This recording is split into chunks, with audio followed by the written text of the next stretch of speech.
expérience. Mais je veux qu'on discerne. Alors, il y a 10 critères pour évaluer les différentes expériences et manifestations de la vie chrétienne. Et je crois que c'est très utile dans le temps qu'on vit.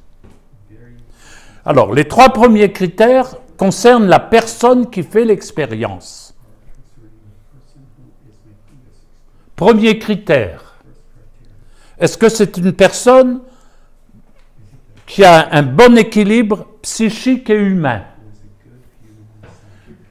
Parce que dans les asiles psychiatriques, vous avez un tas de gens qui ont des expériences. Il y en a même qui se prennent pour Napoléon. J'espère qu'il n'y en a pas qui se prennent pour Jacques Lemaire.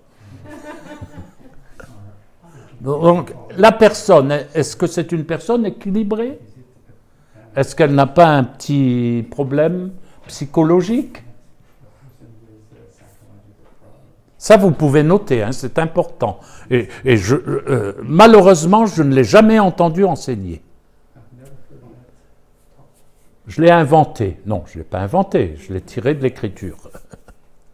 Mais ça, vous pouvez le noter, parce qu'on ne donne pas aux chrétiens, même dans les églises les plus évangéliques, des critères précis pour évaluer une expérience. Et ça, moi, je tiens absolument à les donner à chaque fois que j'ai l'occasion. Deuxième critère, est-ce que la personne est une personne qui a tendance à mentir, un peu mythomane, à inventer, à enjoliver les choses?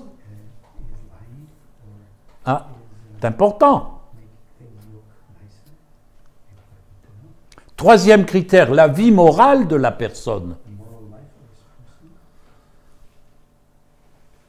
Son intégrité, notamment au niveau des finances.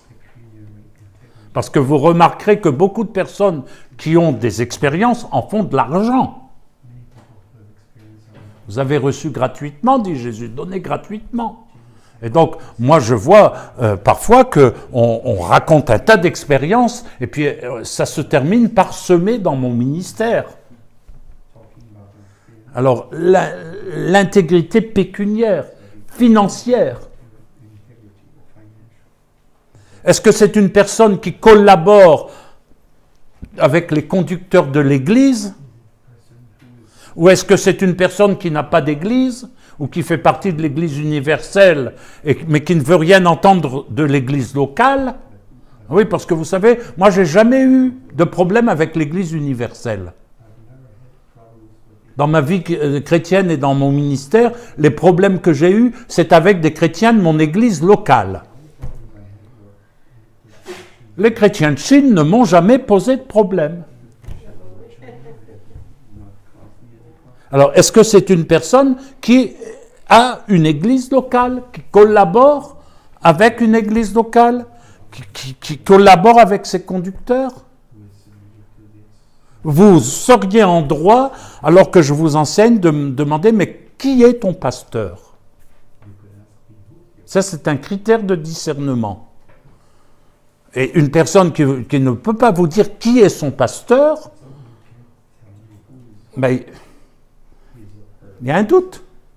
Alors moi, je peux vous dire, mon pasteur s'appelle Christophe Blom. Il est le pasteur de l'Assemblée chrétienne de Courcelles, en Belgique. Donc voilà 3 critères qui concernent la personne qui fait l'expérience et qui raconte son expérience. On avance?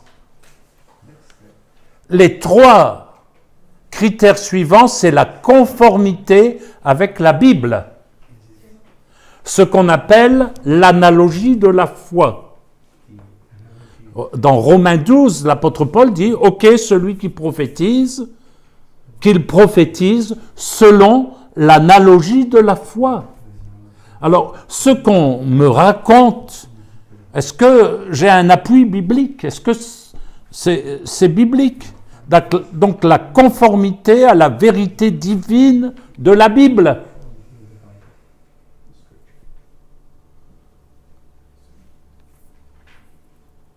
Cinq, la conformité à la volonté divine. Moi, je vois des personnes maintenant, Dieu leur dit de divorcer.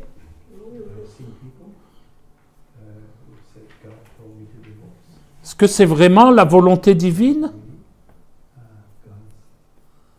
Bon, alors je sais bien qu'il peut y avoir des accidents de la vie, mais ne mettez pas la volonté de Dieu derrière votre accident. Ne me racontez, à tel point que j'ai connu une dame qui avait reçu une parole de Dieu qui lui disait qu'elle devait divorcer de son mari et puis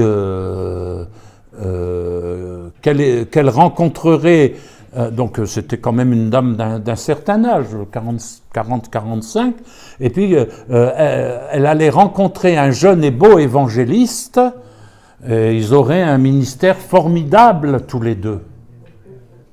Alors je dis, stop là, arrête, on arrête, je veux pas en savoir plus. Voilà, il n'y a pas besoin de faire 3 jours de jeûne pour savoir si c'est Dieu qui a parlé dans ce cas-là. Hein. Pas besoin de faire une réunion de prière. Hein. Bon, elle s'est entêtée, elle ne m'a pas écouté. Elle a divorcé. Bon, elle a quitté l'église d'ailleurs. Elle a divorcé, puis maintenant elle est bien âgée. Et permettez-moi une petite vacherie, elle est décrépite. Mais elle n'a jamais rencontré le bel et beau et jeune évangéliste. Comprenez? La conformité à la volonté divine. 6e critère, la conformité à la sainteté divine.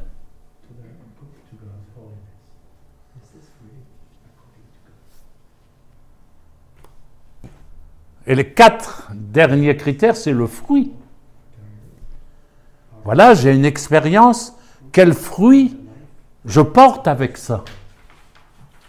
Alors l'examen des fruits, d'abord dans la vie de la personne. Comprenez que ma personne, avec son divorce, le fruit n'est pas bon. Jésus dit, on reconnaîtra, allez, complétez l'arbre à son fruit. C'est un critère de discernement spirituel. 8e critère, l'examen des fruits dans la vie des autres, avec qui j'ai partagé l'expérience. Des autres chrétiens, est-ce que ça les édifie ou est-ce que ça les met dans des pistes invraisemblables? 9e critère, est-ce que c'est conforme au bien général et à l'édification de l'Église? Je veux dire de l'Église locale. On revient à l'Église. Vous savez qu'en Belgique, la plus grande dénomination chrétienne, c'est la dénomination des sans-églises.